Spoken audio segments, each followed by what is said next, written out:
नमस्कार. मी प्राध्यापिका मेधा दाते. लेख क्रमांक 167, 15 जून. कायदा.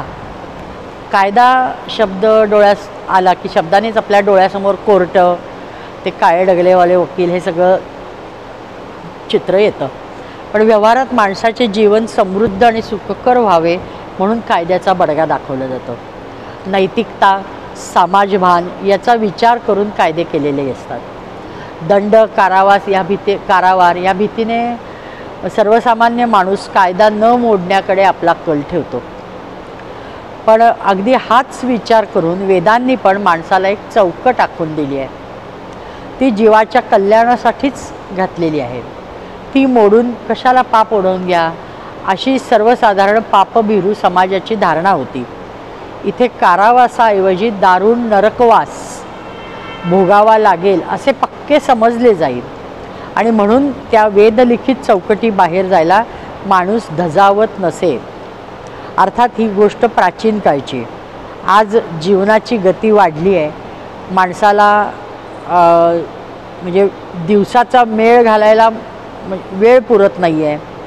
आज त्याला नैतिकता, समाजभान, अध्यात्म असल्या विषयांकडे पाहायलासुद्धा वेळ नाही आहे आणि माणसाने त्यामुळं वेदांना दूर धडकावून दिलं आहे. परिणामी अधपतनाच्या खोल गर्तेत माणूस फेकला गेला आहे. मोठमोठाले कारखाने काढले आणि प्रचंड प्रदूषण वाढले, तिकडे लक्षच नाही. उत्पादन वाढावे म्हणून भरमसाठ खते घातली आणि जमिनीत म्हणजे भरमसाठ उत्पादन यायला पाहिजे म्हणून वाटेल तसली रासायनिक खतं घालून जमिनीचा कस गेला. वर तो रासायनिक खतांमधला जो विषारी अंश आहे तो आमच्या पोटात गेला, ते वेगळंच. पण तिकडे लक्ष द्यायला आम्हाला वेळच नाही. अन्नाचे प्रदूषण वाढले, तिकडे आमचे लक्षच नाही. कारखान्यांचे सांडपाणी पिण्याच्या पाण्यात नदीमध्ये सोडले जातं आहे आणि पाणीसुद्धा प्रदूषित होतं आहे, पण तिकडंही आमचं लक्ष नाही. मोठमोठाली नगरे वसवली, ती नगरे वसवताना झाडे तोडली. आम्हाला मिळणाऱ्या मुबलक प्राणवायूवर घाला घातला.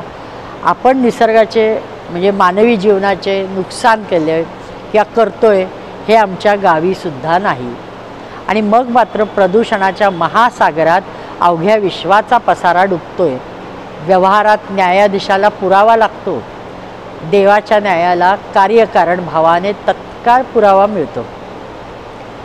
आपण दुर्लक्षित करत असलेल्या सर्व गोष्टी देवाचा कायदारक्षक म्हणजे ही सगळी पंचमहाभूतं, सूर्य, चंद्र आणि दशदिशा हे त्यांचं काम चोख बजावत आहेत.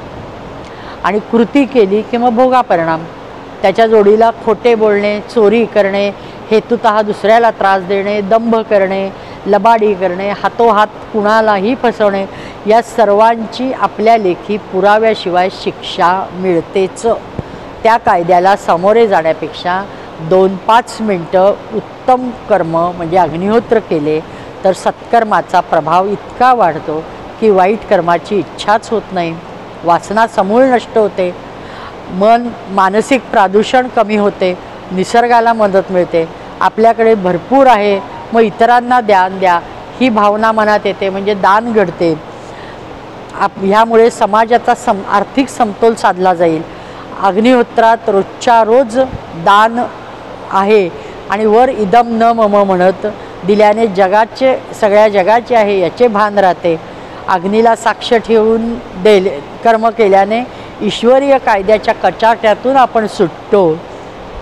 आणि आज समाजधारणेची ताणतणाव ही अत्यंत विदारक समस्या आहे समाजापुढची, समोरची.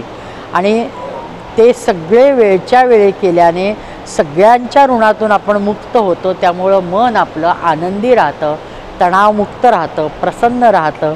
आणि म्हणून प्रत्येकाने पंचसाधन आणि वेदाज्ञा जशा जमतील तशा लवकरात लवकर काटेकोरपणे पाळायला लागणं गरजेचं असतं. आणि मग कर नाही त्याला डर कशाला, या म्हणजे उक्तीप्रमाणे किंवा या न्यायाने ईश्वरीय कायद्याचे आपल्याला भयच संपुष्टात येते. धन्य विश्व कायदा आणि धन्य न्यायरक्षक परमेश्वर. नमस्कार.